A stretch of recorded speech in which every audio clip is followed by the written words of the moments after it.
year ago, my life had collapsed around me. I'd worked myself into exhaustion. My father died suddenly, and my relationships were in turmoil. Little did I know at the time, out of my greatest despair was to come the greatest gift.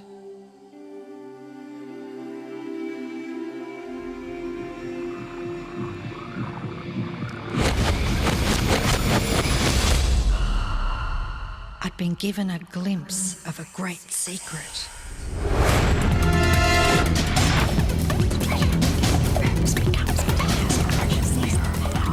I began tracing the secret back through history.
I couldn't believe all the people who knew this. They were the greatest people in history.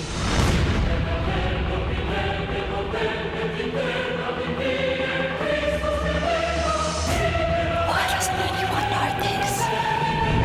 All I wanted to do was share the secret with the world. I began searching for people alive today who know the secret. One by one, they began to emerge.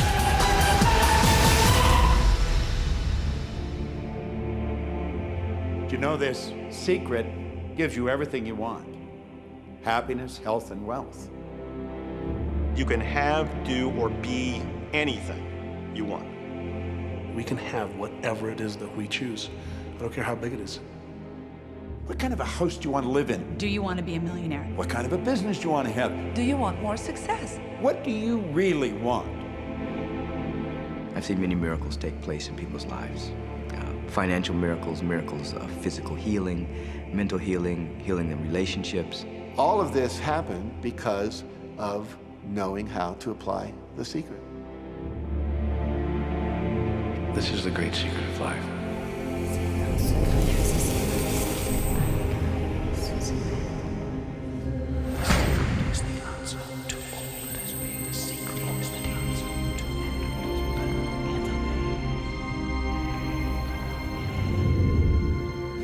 You've probably been sitting there wondering, what is the secret? I'll tell you how I have come to understand it. We all work with one infinite power. We all guide ourselves by exactly the same laws. The natural laws of the universe are so precise that we don't even have any difficulty building spaceships. We can send people to the moon, and we can time the landing with the precision of a fraction of a second. I don't care if you're in India, if you're in Australia, New Zealand, Stockholm, or London, or Toronto, or Montreal, or New York. We're all working with one power, one law. It's attraction. The secret is the law of attraction. Everything that's coming into your life, you are attracting into your life. And it's attracted to you by virtue of the images you're holding in your mind. It's what you're thinking. You see, whatever is going on in your mind, you are attracting to you. Now, wise people have always known that. You can go right back to the ancient Babylonians. They've always known this. It's a small, select group of people. Why do you think that 1% of the population earns around 96% of all the money that's being earned? Do you think that's an accident? It's no accident. It's designed that way. They understand something. They understand the secret. And you are being introduced to the secret. The simplest way for me to look at the law of attraction is if I think of myself as a magnet, and I know that a magnet will attract to it. Very basically put, the law of attraction says that like attracts like, but we're really talking at a level of thought. Our job as humans is to hold on to the thoughts of what we want, make it absolute clear in our minds what we want, and from that we start to invoke one of the greatest laws in the universe, and that's the law of attraction. You become what you think about most, but you also attract what you think about most. If you see it in here, you're going to hold it here. And that principle can be summed up in 3 simple words. Thoughts become things. What most people don't understand is a thought has a frequency. Every thought has a frequency. We can measure a thought. And so if you're thinking that thought over and over and over again, or if you're imagining in your mind, okay, having that brand new car, having the money that you need, building that company, finding your soulmate, if you imagine what that looks like, you're emitting that frequency on a consistent basis. Thoughts are sending out that magnetic signal that is drawing the parallel back to you. See yourself living in abundance, and you will attract it. It always works. It works every time with every person. Here's the problem. Most people are thinking about what they don't want, and they're wondering why it shows up over and over and over again. The law of attraction doesn't care whether you perceive something to be good or bad, or whether you don't want it or whether you do want it. It's responding to your thoughts. So if you're sitting there looking at a mountain of debt, feeling terrible about it, that's the signal you're putting out into the universe. Wow, I feel really bad because of all this debt I've got. You're just affirming it to yourself. You feel it on every level of your being. That's what you're going to get more of. The law of attraction is really obedient. When you think of the things that you want and you focus on them with all of your intention, the law of attraction will give you what you want every time. When you focus on the things that you don't want, I don't want to be late, I don't want to be late, you really are calling that into existence. The law of attraction doesn't hear that you don't want it, and so it's going to show up over and over and over again. The law of attraction is not biased to wants or don't wants. It manifests the things that you're thinking of. The law of attraction is always working. Whether you believe it or understand it or not, it's always working. It's working as much as you're thinking. Anytime your thoughts are flowing, the law of attraction is operational. When you're thinking about the past, present, or the future, the law of attraction is working. It's an ongoing process. You don't press pause, you don't press stop. It is forever in action, as your thoughts are.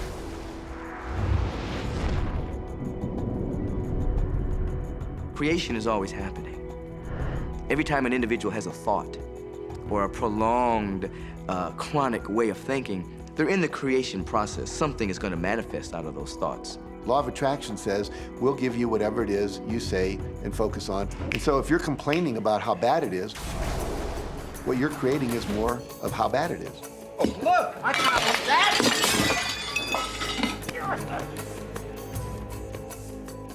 I had a student named Robert.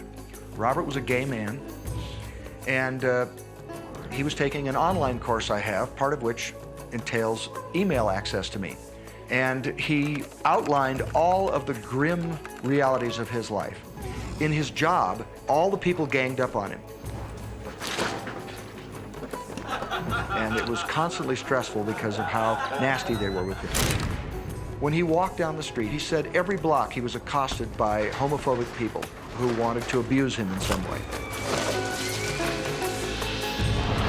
He was wanting to become a stand-up comedian, And when he went out and did a stand-up comedy job, everybody heckled him about being gay. And his whole life was one of a lot of unhappiness and misery, and it all focused around this idea of being attacked because he was gay. I began to teach him that he was focusing on what he did not want. I directed him back to his email that he sent me and said, read it again. Look at all the things you do not want that you're telling me about. And I can tell you're very passionate about this. When you focus on something with a lot of passion, it makes it happen even faster. And then he really started taking this thing about focusing on what you want to heart. And he began really trying. What happened within the next 6 to 8 weeks was absolutely a miracle. He said that all the people in his office that had been harassing him either transferred to another department, quit working at the company, or started totally leaving him alone, and he began to love his job. He noticed that when he was walking down the street that nobody came up to him and harassed him anymore. They just weren't there. I'm a very, very gay man. When he went and did his stand-up comedy routines, he started getting standing ovations and nobody was heckling him. His whole life changed because he changed from focusing on what he did not want, what he was afraid of, what he wanted to avoid, to focusing on what he did want. So we may be very positive in our outlook and orientation, and we tend to attract positive people and positive events and circumstances. We may be very negative in our orientation, or very angry, in which case we tend to attract negative, angry people and negative, angry circumstances. And so you end up attracting to you the predominant thoughts that you're holding in your awareness, whether those thoughts are conscious or whether they're unconscious. That's the rub. If you look very carefully when it comes to the secret and the power of our mind, and the power of our intention in our daily lives, it's all around us. All we got to do is open our eyes and look. You can see law of attraction everywhere. You draw everything to yourself. The people, the job, the circumstances, the health, the wealth, the debt, the joy, the car that you drive, the community that you're in, and you've drawn them onto you like a magnet. What you think about, you bring about. Your life is a physical manifestation of the thoughts that go on in your head. I mean, I'm not talking to you from the point of view of just wishful thinking or imaginary craziness. I'm talking to you from a deeper, basic understanding. Quantum physics really begins to point to this discovery. It says that you can't have a universe without mind entering into it, that the mind is actually shaping the very thing that is being perceived. Now, if you don't understand it, doesn't mean you should reject it. You don't understand electricity, probably. First of all, no one even knows what electricity is, and yet you enjoy the benefits of it. Do you know how it works? I don't know how it works, but I do know this, that you can cook a man's dinner with electricity, and you can also cook the man. People oftentimes, when they begin to understand the great secret, become frightened of all of these negative thoughts that they have. Two things they need to be aware of.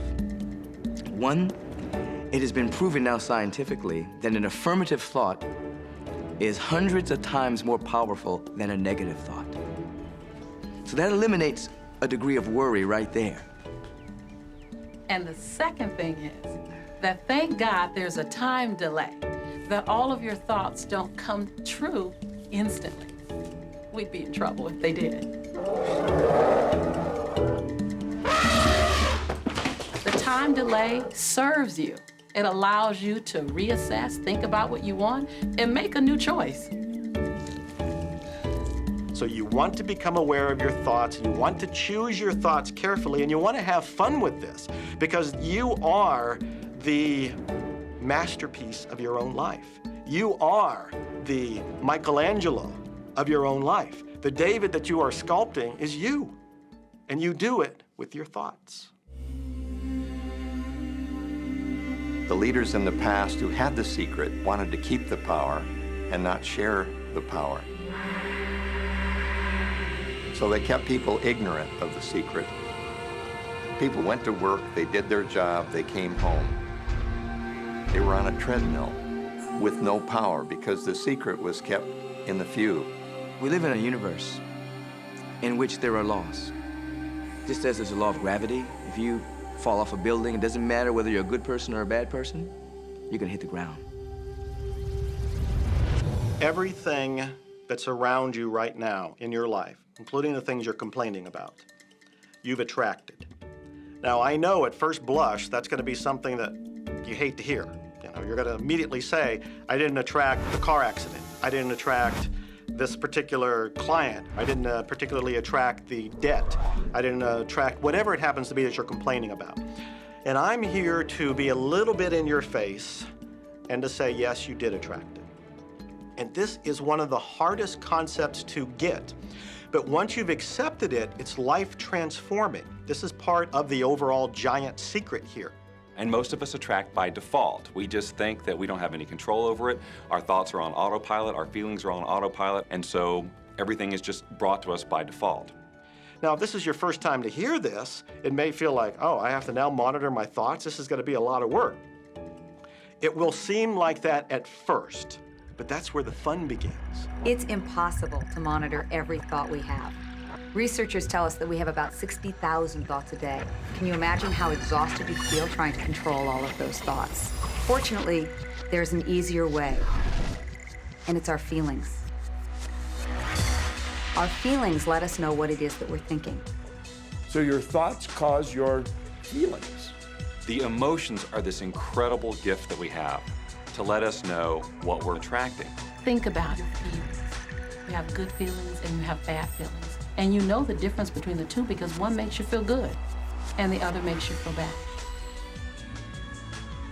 It's the depression, it's the guilt, it's the resentment, the anger. It's those feelings. They don't make you feel empowered. Those are the bad feelings. On another level, it's called bad frequency or bad vibes or whatever you want to call it. The flip side to that is that you have good emotions, good feelings. And you know when they come because they make you feel good. Excitement, joy, gratitude, love. Imagine if we can feel that way every day. When you celebrate the good feelings, you'll draw to you more good feelings and things that make you feel good. So it's really so simple. It's right there. The answer is, what am I attracting right now? Well, how do you feel? I feel good. Well, good. Keep doing that. Our feelings are a feedback mechanism to us about whether we're on track or not, whether we're on course or off course. If you're feeling good, then you're creating a future that's on track with what you're desiring. If you're feeling bad, you're creating a future that's off track with your desires. As you go about your day, the law of attraction is working in every second. Everything we think, everything we're feeling is creating our future. If you're worried, if you're in fear, then that's bringing more of that into your life throughout the day.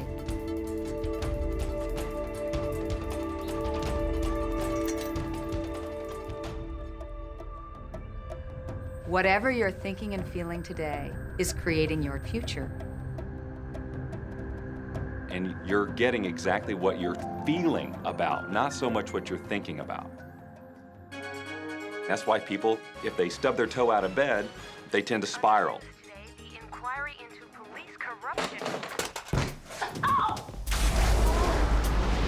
The whole day goes like that, you know? They have no clue that a simple shifting of their emotions can change their entire day and life.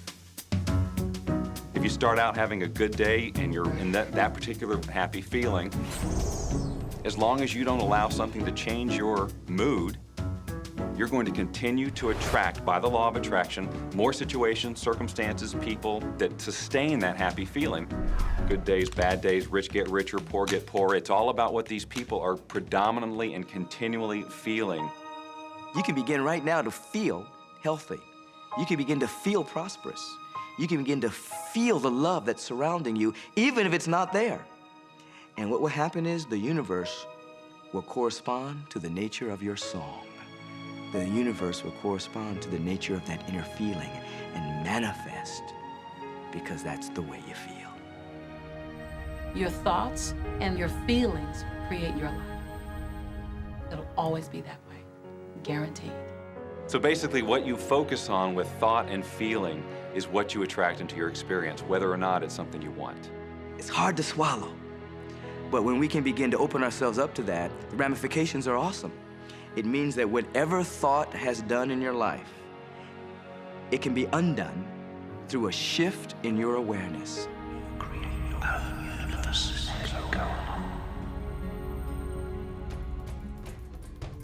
It's really important that you feel good, because this feeling good is what goes out as a signal into the universe and starts to attract more of itself to you. So the more you can feel good, the more you will attract the things that help you feel good, and it'll keep bringing you up higher and higher. When you're feeling down, do you know that you can change it like that? Put on a beautiful piece of music. Start singing. That'll change your emotion. Or think of something beautiful. Think of a baby. Maybe one you love.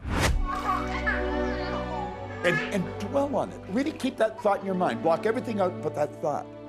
I guarantee you'll start to feel good. This principle applies to your family pet, for instance, which I believe are wonderful because they put you in a great emotional state.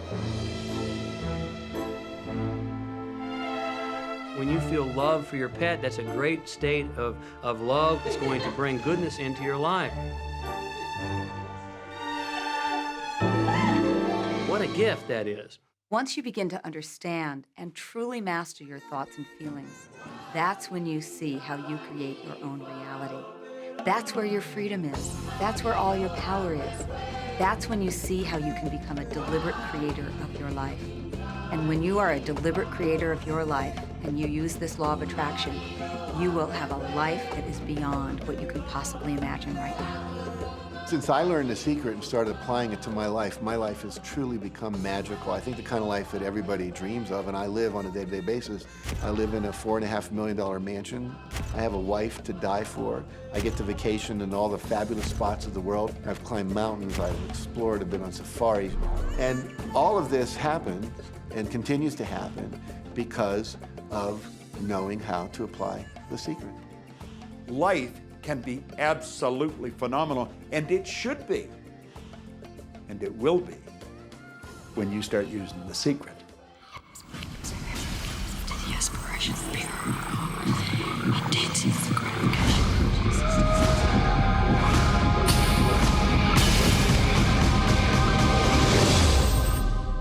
Well, a lot of people ask me what their job is in the creative process and what the job of the universe is. So let's look at that for a moment. Let's use this metaphor. If you think about Aladdin and his lamp, you've probably heard of that one. I mean, Aladdin picks up the lamp and he dusts it off, and out pops the genie.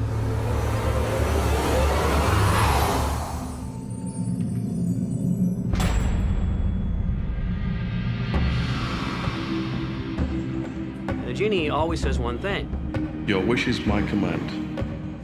If you trace the story back to its origins, you know, we now think that there's 3 wishes, but if you trace the story back to its origins, there's absolutely no limit whatsoever to the wishes. Think about that one. Now, let's take this metaphor and blow it out and apply it to you in your life.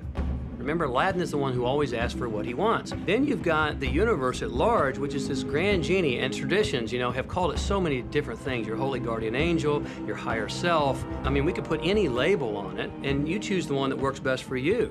But every tradition has told us there's something bigger than us. And the genie always says one thing. Your wish is my command. There is a creative process, a 3-step process, and it's been around for 2,000 years. The first step is to ask. Make a command to the universe. Let the universe know what you want.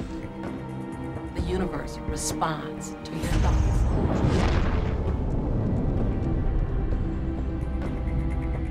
What do you really want? Sit down and write it out on a piece of paper. Write it in the present tense. You might begin by writing, I am so happy and grateful now that, and then explain how you want your life to be in every area. And this is really fun. This is like having the universe as your catalog, and you flip through it and you go, well, I'd like to have this experience, and I'd like to have that product, and I'd like to have a person like that. It is you just placing your order with the universe. It's really that easy. Step 2 is believe. Believe that it's already yours. Have what I love to call unwavering faith, believing in the unseen. Your wish is my command. And the universe will start to rearrange itself to make it happen for you. Most of us have never allowed ourselves to want what we truly want because we can't see how it's going to manifest. If you do just a little research, it is going to become evident to you that anyone that ever accomplished anything did not know how they were going to do it. They only knew they were going to do it. You don't need to know how it's going to come about. You don't need to know how the universe will rearrange itself. You don't know how, it'll be shown to you. You will attract the way. Most of the time when we don't see the things that we've requested, we get frustrated, we get disappointed, and we begin to become doubtful. The doubt brings about a feeling of disappointment. Recognize that feeling and replace it with a feeling of unwavering faith. I know, like I know, like I know that it's on its way. Step 3, and the final step in the process, is to receive. Begin to feel wonderful about it. Feel the way you will feel once it arrives. Feel it now. And in this process, it's important to feel good, to be happy, because when you're feeling good, you're putting yourself in the frequency of what it is that you're wanting. This is a feeling universe. So if you just intellectually believe something, but you have no corresponding feeling underneath that, you don't necessarily have enough power to manifest what you want in your life. You have to feel it.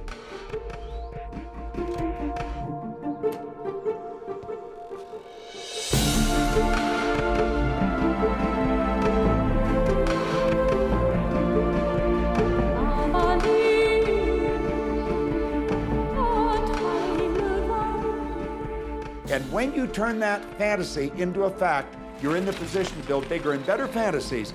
And that, my friend, is the creative process. So the law of attraction, the study and practice of the law of attraction is just figuring out what will help you generate the feelings of having it now. Go test drive that car. Go shop for that home. Get in the house. Do whatever you have to do to generate the feelings of having it now and remember them. Whatever you can do to do that will help you to literally attract it. It could be you wake up and it's just there, it's manifest. Or you might get some inspired idea of some action to take.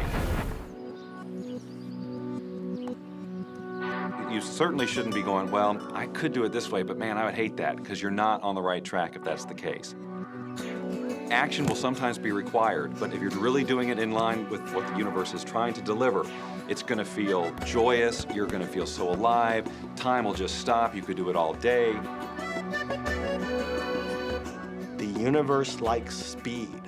Don't delay, don't second guess, don't doubt. When the opportunity's there, when the impulse is there, when the intuitive nudge from within is there, act.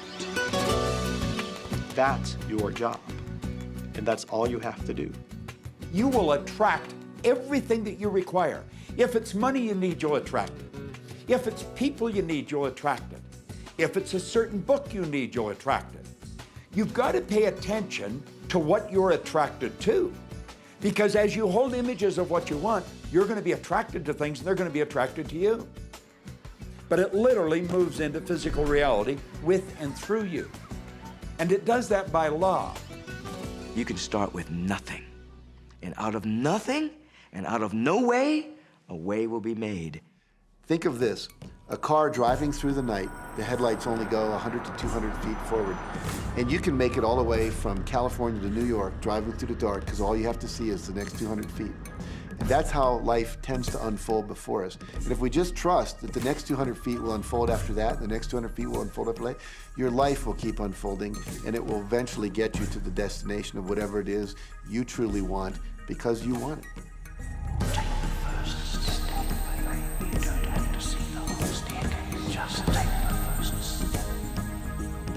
Well, another thing people wonder about is how long is this going to take? How long will it take to manifest the car, the relationship, the money, whatever it happens to be? Well, I don't have any rule book that says it's going to take you 30 minutes or 3 days or 30 days. I think it's more a matter of you being in alignment with the universe itself. Size it's nothing to the universe. It is no more difficult to attract on a scientific level something that we consider huge to something that we consider infinitesimally small. The universe does everything it does with zero effort. Grass doesn't strain to grow. It's effortless. It's just this great design. It's all about what's going on up here. It's about what we put in place, saying this is big, it's going to take some time. This is small, oh, I'll give it an hour. You know, those are our rules that we define. There are no rules according to the universe. You provide the feelings of having it now, it will respond. Some people have an easier time with little things, and so we sometimes say, well, start with something small, like a cup of coffee. Make it your intention to attract a cup of coffee today. Hold an image of talking to an old friend that you haven't seen for a long time. Somehow or another, somebody's going to start talking to you about that person. That person's going to phone you, or you'll get a letter from them. People are amazed how that I line up car parks, and I've done this right from when I first understood the secret. I would visualize a car space exactly where I want it, and 95% of the time it would be there for me, and I'd just pull straight in.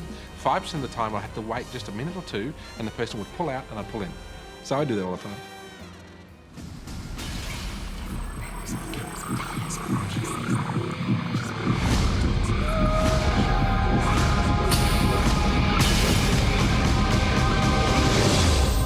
A lot of people feel stuck or in prison or confined by their current circumstances. And I'm trying to point out that whatever your circumstances right now, that is only your current reality. And current reality will begin to change as a result of watching this and beginning to use the secret. When you want to change your circumstances, you must first change your thinking. Every time you look inside your mail expecting to see a bill, guess what? It'll be there. Each day you go out dreading the bill. You're never expecting anything great. You're thinking about debt. You're expecting debt. So debt must show up so you won't think you're crazy. And every day you confirm your thought. Is debt gonna be there? Yes, debt's there. Is debt gonna be there? Yes, debt's there. Why? Because you expected debt to be there. So it showed up because the law of attraction is always being obedient to your thoughts. Do yourself a favor, expect a check. Most people look at their current state of affairs and they say, this is who I am. That's not who you are. That's who you were. You see, if you look at your current state of affairs right now, let's say, for instance, that you don't have a lot of money in your bank account, or you don't have the relationship that you want, or your health and fitness isn't up to par. That's not who you are. That's the residual outcome of your past thoughts and actions. So we're constantly living in this residual, if you will, of the thoughts and the actions we've taken in the past. When you look at your current state of affairs and define yourself by that, then you doom yourself to have nothing more than the same in the future. All that we are is the result of what we have thought. Okay, what can you do right now to begin to turn your life around? I'll tell you 2 or 3 things. Start making a list of things to be grateful for. Start with that, because this shifts your energy. It starts to shift your thinking. Where before this exercise, you might be focusing on what you don't have, and you might be focusing on your complaints, and you might be focusing on whatever the problems are. When you do this exercise, you start to go in a different direction. You start to be grateful for all the things that you feel good about. Gratitude is absolutely the way to bring more into your life. Every man knows that when his wife's appreciating him for the little things he does, what does he want to do? He wants to do more. It's always about appreciation. It pulls things in. It attracts support. I've said for many years that whatever we think about and thank about, we bring about. because that's that feeling that you have to have, you know. And so for me, it's been such a powerful exercise every morning to get up and say thank you. Every morning when my feet hit the floor, thank you. And then I start running through what I'm grateful for as I'm going to brush my teeth and do the things I do in the morning. And I'm not just thinking about them and doing some rote routine, but I'm putting it out there and I'm feeling the feelings of gratitude. Because as soon as you start to feel differently about what you already have, you will start to attract more of the good things, more of the things you can be grateful for. Because you can look around and say, well, look, I don't have the car I want, I don't have the house I want, I don't have the health I want, I don't have the spouse I want. Whoop, back up, back up. Those are all the things you don't want. Focus on what you already have that you're grateful for. And it might be you have the eyes to watch this. It might be the clothes that you have. Yes, you might prefer something else, and you might get something else pretty soon if you start feeling grateful for what you have. I think everybody goes through times when they say, oh man, things aren't working right, or things are going bad, and there were some things going on in my family, and I found a rock. I was just sitting here holding this rock. You might see me carrying around. I found a rock, I stuck it in my pocket, and I said, you know what, every time I touch this rock, I'm gonna think of something that I'm grateful for. And so every morning when I get up in the morning, I pick it up off the dresser, I put it in my pocket, and I go through the things that I'm grateful for. At night, what do? You empty your pocket, and there it is again. And I've had some different experiences with that. I've had some amazing experiences. I had a guy from South Africa, and he saw me drop it. He said, what is that? Well, what's that? I explained it to him, so he started calling it a gratitude rock. Gratitude rock.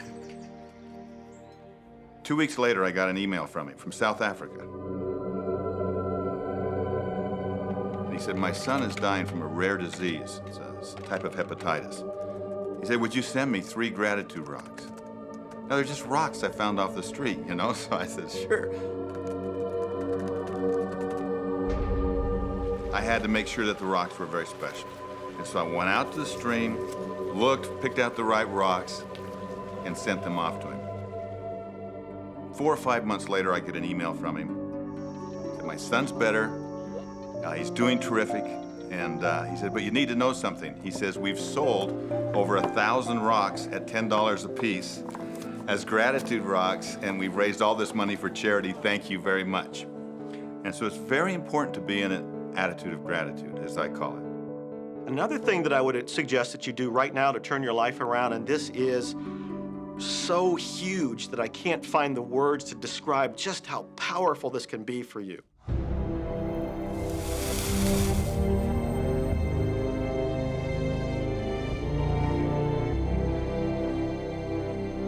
I took the visualization process from the Apollo program and instituted it during the 1980s and 90s into the Olympic program. And it was called visual motor rehearsal. When you visualize, then you materialize. And the interesting thing about the mind is we took Olympic athletes and then hooked them up to sophisticated biofeedback equipment and had them run their event only in their mind. Incredibly, the same muscles fired in the same sequence when they were running the race in their mind as when they were running it on the track. How could this be? Because the mind can't distinguish whether you're really doing it or whether it's just a practice. I think if you've been there in the mind, you'll go there in the body. When you're visualizing, when you've got that picture playing out in your mind, always and only dwell upon the end result.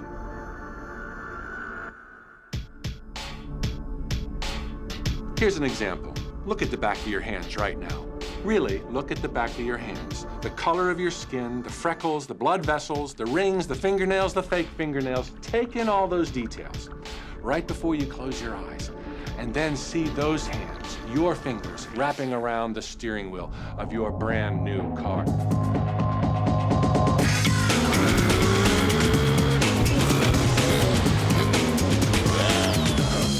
This is such a holographic experience, so real in this moment, that you don't even feel like you need the car because it feels like you already have it. It's the feeling that really creates the attraction, not just the picture or the thought. And I think for a lot of people, they think, well, if I think positive thoughts, or if I visualize having what I want, that'll be enough.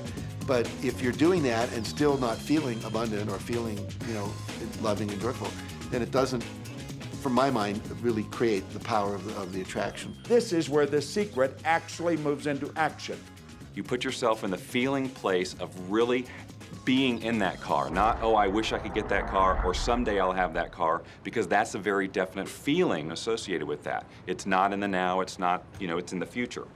If you stay in that feeling, it will always be in the future. Feel the joy, feel the happiness, no matter how silly it seems in that dark and quiet room, and you're going, woohoo, do it. A lot of people will say, come on, do I have to do that? How bad do you want change?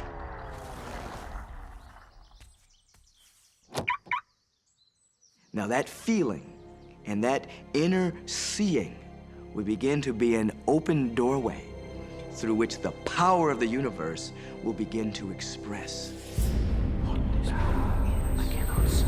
All I know is that it exists. Our job is not to figure out the how. The how will show up out of the commitment and the belief in the what. The hows are the domain of the universe. It always knows the shortest, quickest, fastest, most harmonious way between you and your dream. If you turn it over to the universe, you will be surprised and dazzled by what is delivered to you. This is where magic and miracles happen. Well, I would say you want to do this virtually daily, but my disclaimer is this should never be a chore. What's really bottom line importance here to the whole secret is feeling good. You want to feel exhilarated by this whole process. You want to be high, happy, in tune as much as possible. The only difference between people who live in this way, who live in the magic of life, and those who don't, is that the people who live in the magic of life have habituated ways of being. They've made a habit of using the law of attraction, and magic happens with them wherever they go. Because they remember to use it. They use it all the time, not just as a one-time event. People hold that for a while, and they're really a champion at it. And they say, you know what, I'm fired up, I saw this program, and I'm gonna change my life. And yet, results aren't showing, and beneath the surface, it's just about ready to break through.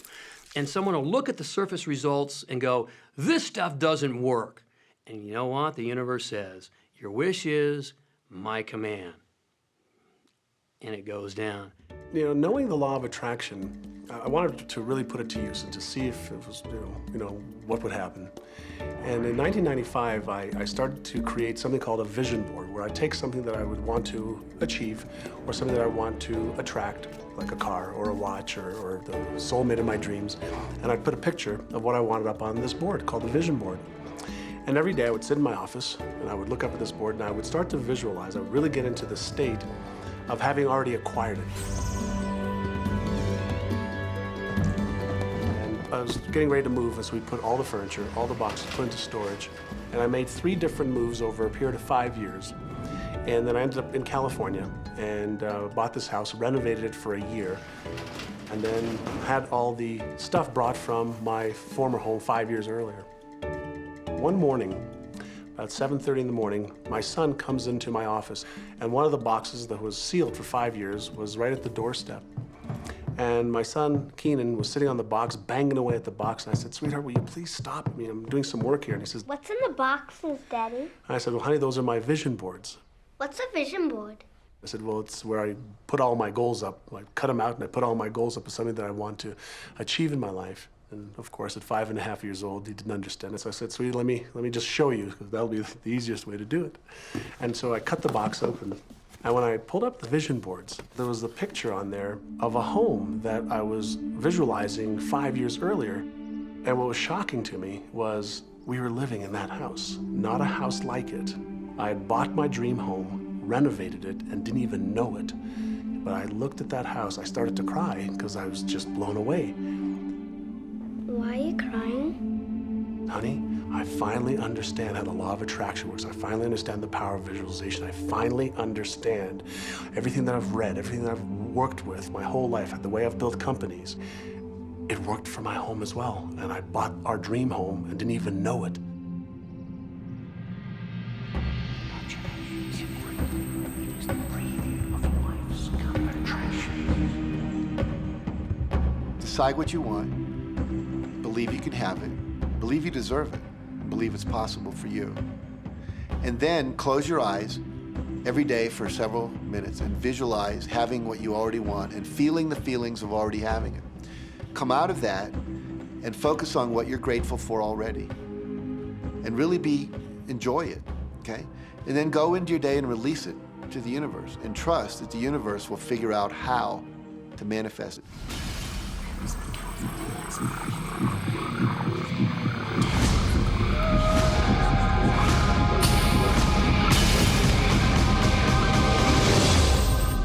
No, The Secret was definitely a real transformation for me because I grew up in a family where my dad was very negative, thought that rich people were people that had ripped everyone off, thought that anyone who had money, must have deceived somebody. And so I grew up with a lot of beliefs about money, that if you had it, it made you bad. Only evil people have money. And, money doesn't grow on trees. That was a big one. Who do you think I am, Rockefeller? That was one of his favorite phrases. So I grew up truly believing that life was difficult, that it was hard, you had to struggle. And it was only when I met W. Clement Stone that I literally began to shift my life. Whatever the mind of man can conceive and achieve. When I was working with Stone, he said, I want you to set a goal that's so big that if you achieved it, it would blow your mind. And you would know it's only because of what I've taught you that you would have achieved this goal. Well, at the time, I was making about $8,000 a year. And for some reason, I wanted something that was really measurable. So I said, I want to make $100,000 in a year. Now, I had no idea how I could do that. I saw no strategy, no possibility, but I just said, I'm going to declare that, I'm going to believe it, I'm going to act as if it's true, and release it. And so I did that. And one of the things he taught me was every day to close your eyes and visualize the goal as if it's already achieved. And I had actually made a $100,000 bill that I put on the ceiling. So the first thing I'd see when I woke up, I'd look up and there it was. And it would remind me that this was my intention. And then I would close my eyes and visualize having this $100,000 a year lifestyle. And interestingly enough, nothing major happened for about 30 days. I didn't have any great breakthrough ideas. No one was offering me more money. And all of a sudden, I was in the shower, it was about 4 weeks into it, and I had a $100,000 idea. It just came right into my head. I had a book I had written, and I said, if I could sell 400,000 copies of my book at a quarter each, that'd be $100,000. Now, the book was there, but I never had this thought. And one of the secrets, I think, is that when you have inspired thought, you have to trust it, and you have to act on it. Now, I didn't know how to do that. I didn't know how I was going to sell 400,000 copies. We'd never done that. And then I saw the National Enquirer at the supermarket. I had seen that millions of times, and it was just background. And all of a sudden, it jumped out of me as foreground, and I thought, wow, if readers knew about my book, certainly 400,000 people would go out and buy it. And about 6 weeks later, I gave a talk at Hunter College in New York to 600 teachers, and this lady comes up at the end and she says, that was a great talk. I'd like to interview you. Let me give you my card. And I said, who do you write for? I'm a freelancer, but I sell most of my stuff to the National Enquirer. And I had this little theme from the Twilight Zone went off in my head. Na, na, na, na, na, na. You're like, whoa, this stuff's really working. So that article came out, and our book sales started to take off. But the point I want to make is that I was attracting into my life all these different events, including this person. And to make a long story short, I did not make $100,000 that year. We made $92,327. But do you think we were like depressed and going, this doesn't work? No, we were going, whoa, this is amazing. And so my wife said to me, wow, if it works for 100,000, you think it'd work for $1 million? And I said, I don't know, I think so, let's try it. My publisher actually wrote me a check as a royalty check for our first Chicken Soup for the Soul book. And he actually put a smiley face in his signature because it was the first $1 million check he'd ever written. And so I know from my own experience, because I wanted to test it, does this secret really work? And when we put it to the test, it absolutely worked. And now I live my life from that every single day. Well, I can just imagine what a lot of people that are watching this are thinking. And that is, how can I attract more money into my life? How can I get more of the green stuff? How can I get more wealth and prosperity? How can I, when I love my job, deal with the credit card debt that I have? And the realization that maybe there's a ceiling on the money that can come in because it's coming to me through my job. How can I bring in more? Intended. This goes back to one of the things we've been talking about throughout the whole secret. Your job is to declare what you would like to have from the catalog of the universe. Well, if cash is one of them, say how much you would like to have. I would like to have $25,000 unexpected income within the next 30 days, or whatever it happens to be. It should be believable for you. Most people have a goal of getting out of debt. That'll keep you in debt forever. Whatever you're thinking about, you will attract. You'll say, but it's get out of debt. I don't care if it's get out or get in. If you're thinking debt, you're attracting debt. Set up an automatic debt repayment program and then start to focus on prosperity. So many times people say to me, well, I'd like to double my income in the next year. But then you look at their actions and they're not doing the things that are going to make that happen. And they'll turn right around and go, well, I can't afford that. Okay, guess what? Your wish is my command. When you focus on lack and scarcity and what you don't have, you fuss about it with your family, you discuss it with your friends, you tell your children that you don't have enough, we don't have enough for that, we can't afford that. Well, guess what? You'll never be able to afford it because you begin to attract more of what you don't have. If you want abundance, if you want prosperity, then focus on abundance. Focus on prosperity. When I first understood the secret, I was getting bills. Every day I'd get a bunch of bills in the mail. And I thought, how do I turn this around? The law of attraction states that what you focus on, you will get. So I got a bank statement. I whited out the total and I put a new total in there. I put exactly how much I wanted to see in the bank. So I thought, what if I just visualize checks coming in the mail? So I just visualize a bunch of checks coming in the mail.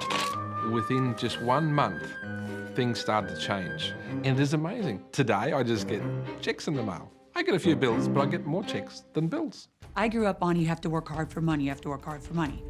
And so I replaced that with money comes easily and frequently. Now, in the beginning, it feels like a lie, right? There was a part of your brain that will say, oh, you liar, it's hard. So you have to know it's this little tennis match that will go on for a while. When it comes to creating wealth, wealth is a mindset. It's all about how you think. I'd say 80% of my coaching that I do one-on-one with folks is about their psychology and the way they think. And I know when people are listening, they say, oh, well, you can do it, I can't. Every person has the capability to change the way they're in a relationship and conversation with money. I find so many people who maybe make a tremendous amount of money, but their relationships stink. That's a technical term, by the way. And that's not wealth. It really isn't. You can go after the money and you might get rich, but it doesn't guarantee you'll be wealthy. I'm not suggesting that money isn't a part of wealth. It absolutely is, but it's only a part. And then I meet a lot of people who are quote unquote spiritual, but they're sick and broke all the time. That's not wealth either. Life is meant to be abundant in all areas. Many people in Western culture are striving for success. They want the home, they want the great business, they want all these outer things. But what we found in our research is that having these outer things does not necessarily guarantee what we really want, which is happiness. So we go for these outer things, thinking they're gonna bring us happiness, but it's backwards. You need to go for the inner joy, the inner peace, the inner vision first, and then all of the outer things appear.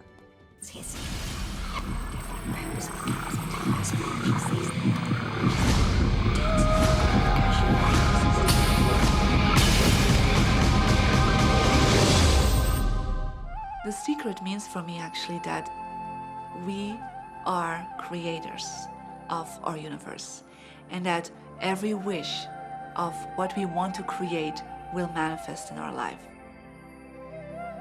Therefore, it's very important what you wish, what your thoughts are, what your feelings are, because it will manifest. Now, one day I went into somebody's home, and he was an art director of a very famous film producer. And in every corner, he had this beautiful image of a woman, a naked woman dressed with a fabric, kind of doing this, kind of saying, oh, I don't look at you, I don't see you, And I said, I think you have trouble in your romance. Are you a clairvoyant or something? No, but look, 7 places you have exactly that woman. But I love that kind of painting. I painted it myself. That's even worse, I said, because you put all your creation and your creativity in it. Now he's this gorgeous looking man. He has all these actresses around him because that's the work he does. He doesn't get romance. I said, what do you want? Well, I want to date 3 women a week. Okay, paint yourself with 3 women and hang it in every corner.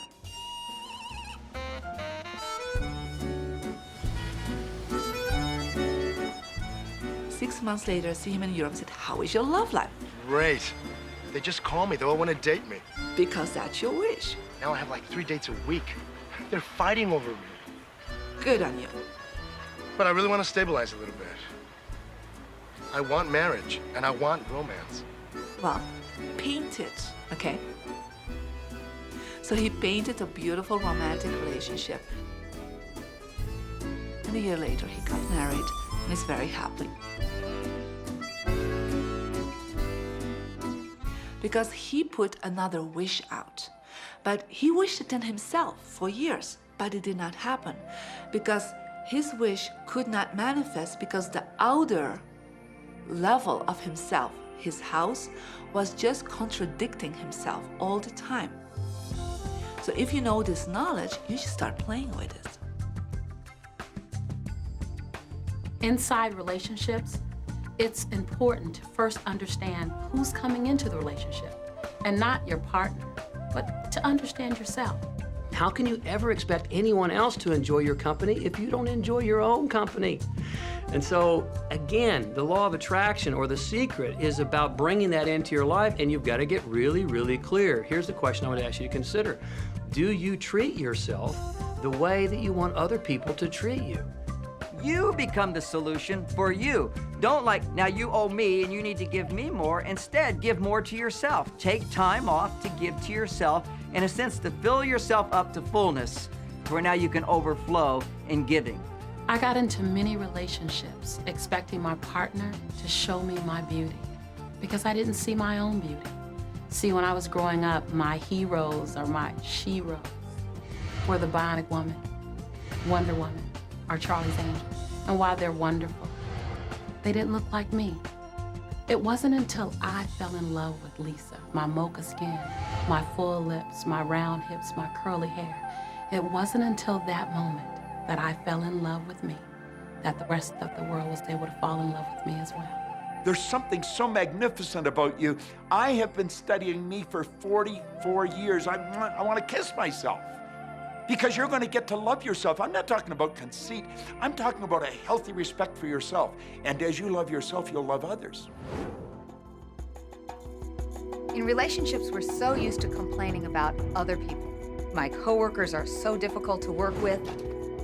My husband makes me so mad. Children are so lazy. It's always focusing on the other person. But for relationships to really work, we need to focus on what we appreciate about the other person, not what we're complaining about. When we're complaining about those things, we're only getting more of those things.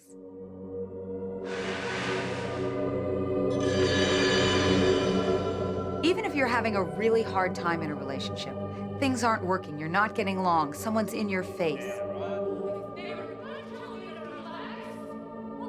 you still can turn that relationship around.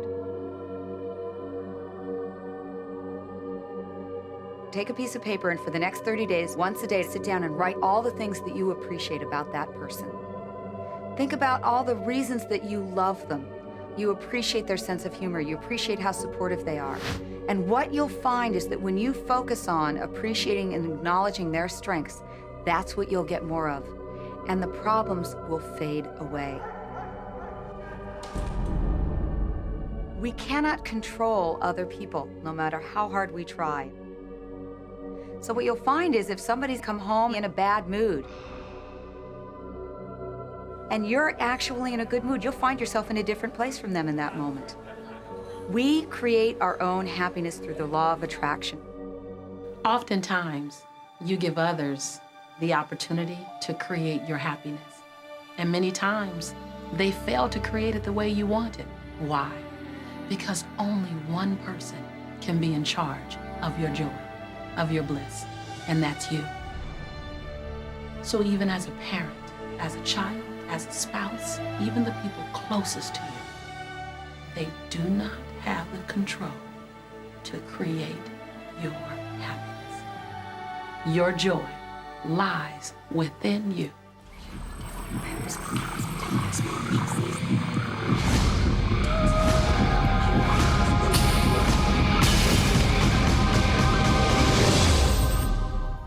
It's important to recognize that our body is really the product of our thoughts. We're beginning to understand in medical science the degree to which the nature of thoughts and emotions actually determines the physical substance and structure and function of our bodies. We've known in the healing arts of a placebo effect. A placebo is something that supposedly has no impact and no effect on the body, like a sugar pill or something. You tell the patient that this is just as effective, and what happens is the placebo has the same effect, if not greater effect, than sometimes the medication is supposed to be designed for that effect. So they found out that the human mind is the biggest factor in the healing arts, more so than sometimes the medication. If somebody is in a situation where they're sick and they have an alternative to try to explore what is in their mind creating it versus using medicine, if it's an acute situation that could bring death to them, then obviously the medicine is a wise thing to do while they explore what the mind is about. So you don't want to negate medicine. Every form of healing has a place. The universe is a masterpiece of abundance, good health, and well-being. When you open yourself up to feel the abundance of the universe, you'll experience the wonder, the joy, the bliss. You'll experience all the great things that the universe has for you. Good health, good wealth, good nature. When you shut yourself off with negative thoughts, you'll feel the discomfort, you'll feel the aches, you'll feel the pain. You'll feel as if every day is painful to get through. You know people who have had terminal disease. Stop and think of the word dis-ease. Hyphenate the word. That's a body that's not at ease. We've got 1,000 different diagnoses and disease out there. They're just the weak link. They're all the result of one thing, stress. And you put enough stress on the chain, you put enough stress on the system, and one of the links breaks. Our physiology creates disease to give us feedback, to let us know we have an imbalanced perspective and we're not loving and we're not grateful. So the body's signs and symptoms are not something terrible. The question that's frequently asked is when a person has manifested a disease in their body temple or some kind of discomfort in their life, through the power of right thinking, can it be turned around? And the answer is absolutely yes. On November 23rd, I was diagnosed with breast cancer. I truly believed in my heart, with my strong faith, that I was already healed. During the day, all day long, I would just say, thank you for my healing. On and on and on I went, thank you for my healing. I believed in my heart I was healed. I saw myself as if cancer was never in my body. One of the things I did to heal myself was to watch very funny movies. That's all we would do is just laugh, laugh, laugh. We couldn't afford to put any stress in my life because we knew stress was one of the worst things you can do while you're trying to heal yourself.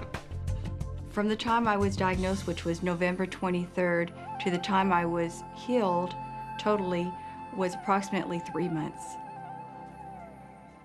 And that's without radiation and chemotherapy. Well, we come with a basic program. It's called self-healing.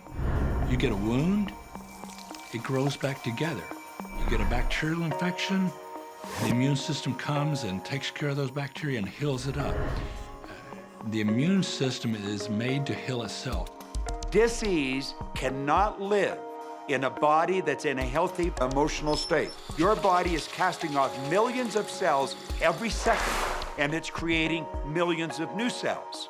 In fact, literally, parts of our body are replaced every day. Other parts take a few months, other parts a couple of years. But within a few years, we have a brand new physical body. If you have a disease and you're focusing on it and you're talking to people about it, you're going to create more disease cells. See yourself living in a perfectly healthy body. Let the doctor look after the disease. You have two people, both stricken with something. But one chooses to focus on joy, they choose to live in possibility. They choose to live in hopefulness. They focus on all the reasons why they should be joyful and grateful. Then you have the second person. Same diagnosis, but they choose to focus on the dis-ease. They focus on the pain. They focus on the woe is me. When a person is completely focused on what's wrong and their symptoms, they will perpetuate it. The healing will not occur until they shift their attention from being sick to being well, because that's the law of attraction. Happier thoughts lead to essentially a happier biochemistry, a happier, healthier body. Negative thoughts, stress, have been shown to seriously degrade the body and the functioning of the brain, because it's our thoughts and emotions that are continuously reassembling, reorganizing, recreating our body. Remove physiological stress from the body, and the body does what it was designed to do. It heals itself. I've seen kidneys regenerated. I've seen cancer dissolved. I've seen eyesight improve and come back. I always say that incurable means curable from within. You can change your life and you can heal yourself.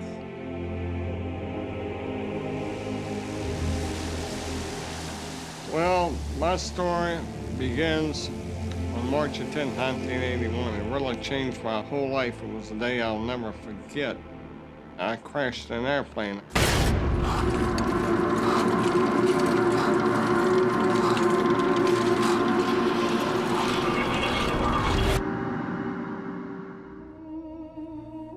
I ended up in the hospital completely paralyzed. My spinal cord was crushed. I broke the first and second cervical vertebrae. My swallowing reflex was destroyed. I couldn't eat or drink. My diaphragm was destroyed. I couldn't breathe. All I could do was blink my eyes. The doctors, of course, said all my life I'd be a vegetable. All I'd do is blink my eyes the rest of my life. That's the picture they saw of me, but it didn't matter what they thought. The main thing was what I thought.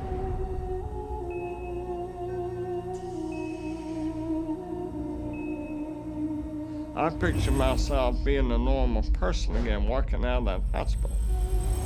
The only thing I had to work with in the hospital was my mind. As long as you have your mind, you can put things back together again. I was hooked to a respirator, and they said I'd never breathe on my own again because my diaphragm was destroyed. But this little voice kept saying to me, breathe deep, breathe deep.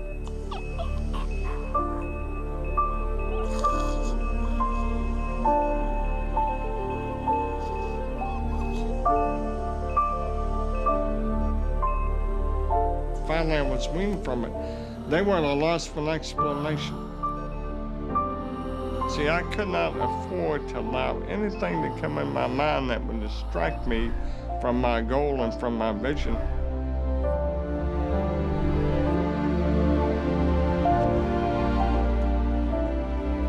Well, I set a goal to walk out of the hospital on Christmas. That was my goal.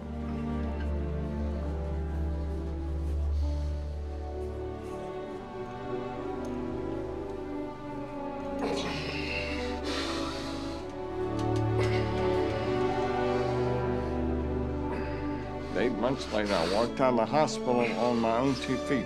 They said it couldn't be done. That's a day I will never forget. For people that are sitting out there right now watching this program that are hurting, if I wanted to sum up my life and sum up for people what they can do in life, I would sum it up this way in 6 words. Man becomes what he thinks about.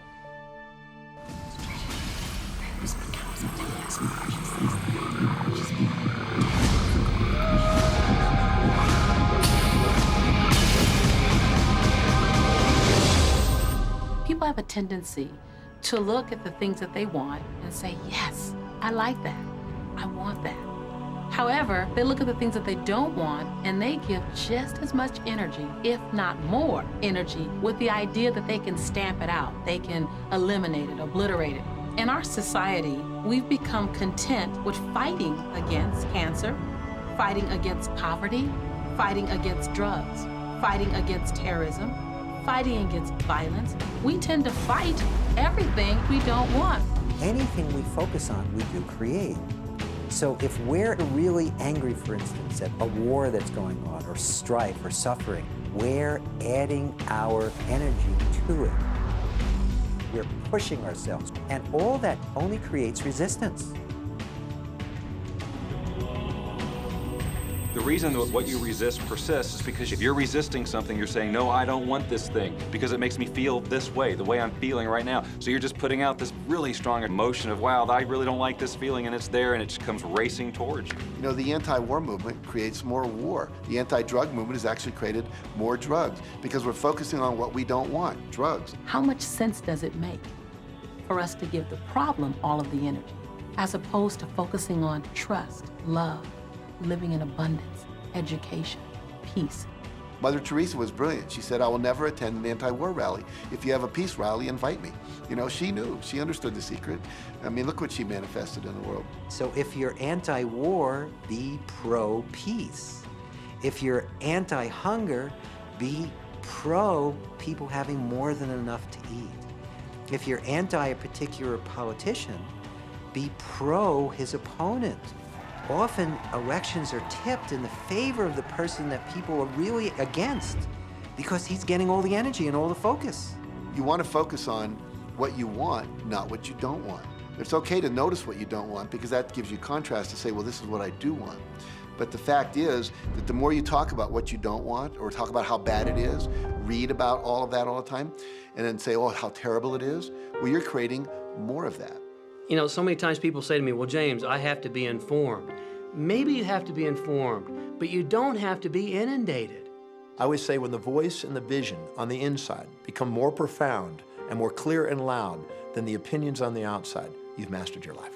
Learn to become still and to take your attention away from what you don't want and all the emotional charge around it and place the attention on what you wish to experience. Energy flows where attention goes. It's not your job to change the world or the people around you. It's your job to go with the flow inside of the universe and to celebrate it inside the world that exists. One of the questions I get almost all the time, and it's probably on somebody's mind right now if it's not on yours, and that's the idea that, well, if everybody uses The Secret and they all treat the universe like a catalog, aren't we going to run out of stuff? Won't everybody just make a run for it and bust the bank? What's beautiful about the teaching of the Great Secret is that there's more than enough to go around for everyone. There is a lie that acts like a virus within the mind of humanity. And that lie is there's not enough good to go around. There's lack, and there's limitation, and there's just not enough. That lie has people living in fear, greed, stinginess, and those thoughts of fear, greed, stinginess, and lack become their experience. So the world has taken a nightmare pill. Now the truth is, there's more than enough good to go around. There's more than enough creative ideas. There's more than enough power. There's more than enough love. There's more than enough joy. All of this begins to come through a mind that is aware of its own infinite nature. Every great teacher who's ever walked the planet has told us that life was meant to be abundant. And so just when we think that resources are dwindling, we find new resources to achieve the same things. And so even though we say we have lack, it's because we don't open up our vision and see all of what's around us. You know, when everybody starts to live from their heart and go for what they want, they don't go for the same things. That's the beauty of this. We don't all want BMWs. We don't all want the same person. We don't all want the same experiences. We don't all want the same clothing. We don't all want fill in the blank. There's enough for everyone. If you believe it, if you can see it, if you act from it, it will show up for you. That's the truth. Everything that you want all the bliss, all the joy, all the love, all of the abundance, all of the prosperity. It's there, ready and waiting for you to grab a hold of it. Now you gotta get hungry for it. You have to want it. You gotta be intentional. And when you become intentional and on fire for what you want, the universe will deliver you every single thing that you've been wanting. Recognize the beautiful and wonderful things around you and bless and praise them. And on the other side, the things that aren't currently working the way you want them to work, don't spend your energy faulting or complaining. Embrace everything that you want so you can get more of it. Most of the leaders in the past missed the great part of the secret, which is empowering and sharing with others. This is the best time to have ever been alive in history. It's the first time we've ever had the power to gain knowledge at our fingertips.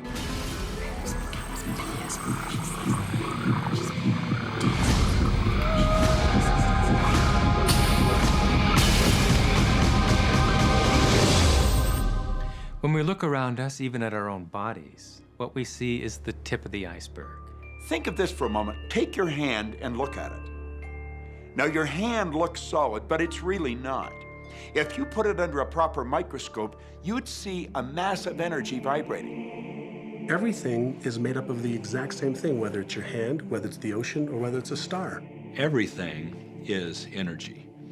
And let me help you understand that just a little bit. There's the universe, of course, and our galaxy, and our planet, and then individuals, and then inside of this body are organ systems, and then there's cells, and then there's molecules, and then there's atoms, and then there is energy. So there are a lot of levels to talk about something on, but everything in the universe is energy. I don't care what city you're living in, you've got enough power in your body, potential power, to illuminate the whole city for nearly a week. Most people define themselves by this finite body, but you're not a finite body. I mean, even under a microscope, you're an energy field. Well, what we know about energy is this. You go to a quantum physicist and you say, what creates the world? And he or she will say, energy. Well, describe energy. Okay, it can never be created or destroyed. It's always was, always has been. Everything that ever existed always exists. It's moving into form, through form, and out of form. Okay, great. You go to a theologian and you ask the question, what created the universe? And he or she will say, God. Okay, describe God. Always was and always has been, never can be created or destroyed, all that ever was, always will be, always moving into form, through form, and out of form. You see, it's the same description, just different terminology. And so if you think you're this meat suit running around, think again. You're a spiritual being. You're an energy field operating in a larger energy field. We're all connected. We just don't see it. There isn't an out there and an in here. Everything in the universe is connected. It's just one energy field. We often get distracted with this thing called our body and our physical being. That just holds your spirit. And your spirit is so big, it fills a room. You are eternal life. You're source energy. You are God manifested in human form, made to perfection. Scripturally, we could say that we are the image and the likeness of God. We could say we are another way that the universe is becoming conscious of itself. We could say that we are the infinite field of unfolding possibility. All of that would be true. Every great tradition has told you that you were created in the image and the likeness of the creative source. That means that you have God potential and power to create your world, and you are. You are. And maybe you've created things to this point that are wonderful and worthy of you, and maybe you haven't. The question I'd ask you to consider is, do the results you have in your life, are they what you really want? And are they worthy of you? If they're not worthy of you, then when would now be the right time to change those? Because you have the power to do that.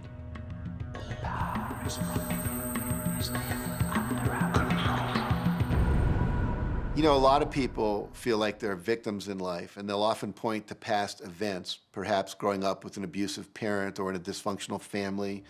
And I would add as a parenthesis here that most psychologists believe that about 85% of families are dysfunctional, so it's like all of a sudden you're not so unique. My parents were alcoholics, my dad abused me, my mother divorced him when I was 6. From the age of 13 to 18, I was involved in street gangs. I had a severe motorcycle accident. I was homeless at one point in Dallas.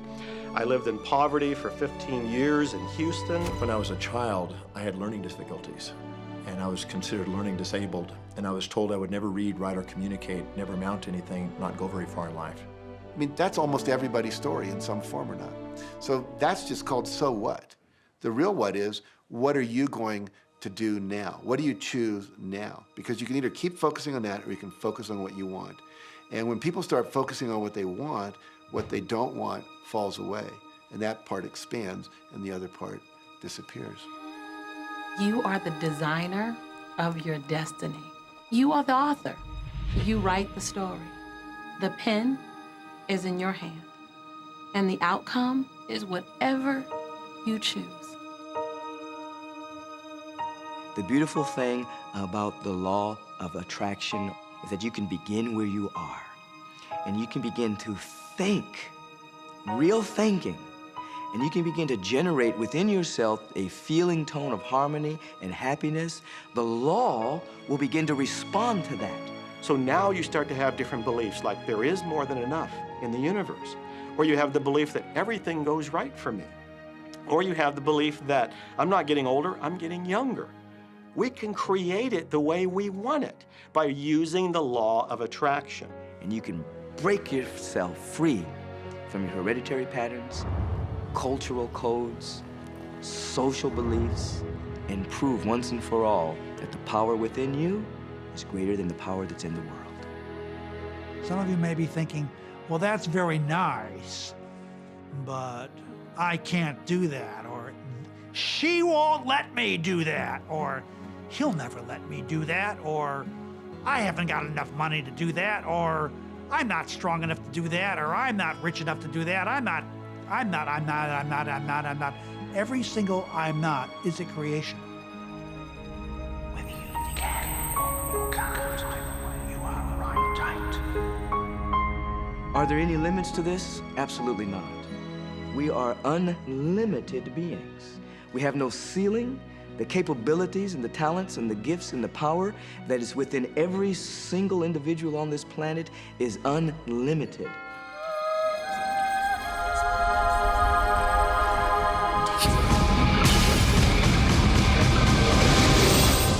There is no blackboard in the sky on which God has written your purpose, your mission in life. There's no blackboard in the sky that says, Neil Donald Walsh, a handsome guy who lived in the first part of the 21st century, who, colon, then there's a blank, you know, and all I have to do to really understand what I'm doing here, why I'm here, is to find that blackboard and find out what God really has in mind for me. But the blackboard doesn't exist. So your purpose is what you say it is. Your mission is the mission you give yourself. Your life will be what you create it as, and no one will stand in judgment of it now or ever. It took a lot of years for me to get this, because I grew up very much with this idea that, you know, there was something I was supposed to do, and if I wasn't doing it, I was like, God wouldn't be happy with me, you know? When I really got that my primary aim was to feel and experience joy, then I began to do only those things which brought me joy.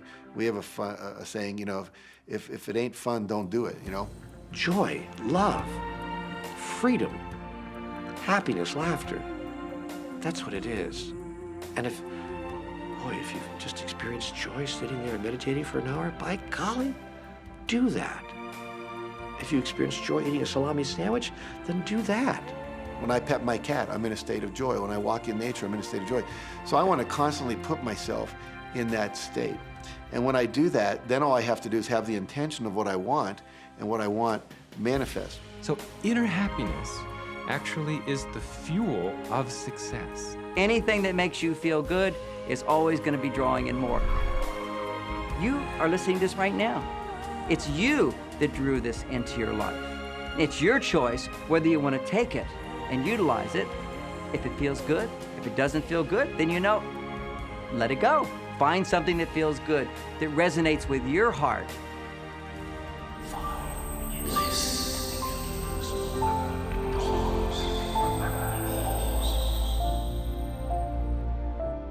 When you follow your bliss, you live in a constant space of joy. You open yourself up to the abundance of the universe. You're excited to share your life with those you love. And your excitement, your passion, your bliss, it becomes contagious. And that's what I'm doing almost all the time is I'm following my excitement, I'm following my passion, I'm following my enthusiasm, and I'm doing it throughout Joe's day. Enjoy life with us, because life is phenomenal. It's a magnificent trip. You will live in a different reality, a different life, and people will look at you and say, what do you do different than me? Well, the only thing that is different is that you work with the secret. And then you can do and have and be things that people would say that's impossible for you to do and have and be. We're really now moving into a new era. It's the era where the last frontier is not space, as Star Trek would say, but it's going to be mind. I see a future of unbounded potential, unbounded possibilities. Remember, we're using at most 5% of the potential of the human mind. 100% human potential is the result of proper education. So imagine a world where people were using their full mental and emotional potential. We could go anywhere. We could do anything, achieve anything. See yourself with the good that you desire. Every religious book tells us that. Every great book on philosophy, every great leader, all the avatars who have ever lived, go back and study the wise ones. Many of them have been presented to you in this program. You know what? They all understood one thing. They understood the secret. Now you understand it. And the more you use it, the more you'll understand it. You've come to this juncture in your life merely because something in you kept saying, you deserve to be happy. You are born to add something, to add value to this world, to simply be the best that you can be.